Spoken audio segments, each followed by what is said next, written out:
இங்கே பாருங்கள், சித்தி ஊர்லேருந்து கொண்டு வந்த வாழைப்பழம் நல்லா செம்ம காயாக இருக்குது.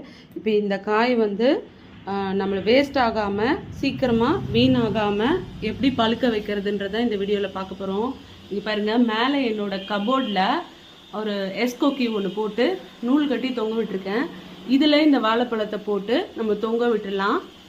இப்போ பாருங்கள், நான் இந்த மாதிரி தொங்க விட்டுட்டேன். இப்படி தொங்க விடும்போது உங்களுக்கு பழுத்து பழம் வீணாகாமல் அழகாக இதிலே இருக்கும். நம்ம கட் பண்ணி இதுலேருந்து ஒன்று ஒன்றா எடுத்து சாப்பிட்டுக்கலாம். இந்த டிப்ஸையும் யூஸ் பண்ணி பாருங்கள். சப்போஸ் இந்த மாதிரி கபோர்டு இல்லை, கம்பி இல்லை, நான் எங்கே வாழைப்பழத்தை தொங்க விடுறதுன்னு கண்டிப்பாக சில பேர் கமெண்ட் கேட்பீங்க. அவங்களுக்காக இந்த மாதிரி கிச்சனில் நம்மளுக்கு ஜன்னல் இருக்கும். ஜன்னலில் இந்த இடத்துல இருந்து இந்த இடம் வரையும் நம்ம ஒரு நூல் மாதிரி கட்டி, நான் ஆல்ரெடி இதை பாருங்க கட்டி வச்சுருப்பேன், நூல் மாதிரி கட்டி இதில் நம்ம பழத்தை தொங்க விட்டுக்கலாம். ஸோ இப்படியும் தொங்க விட்டு நம்ம பழத்தை சூப்பராக பாதுகாப்போம்.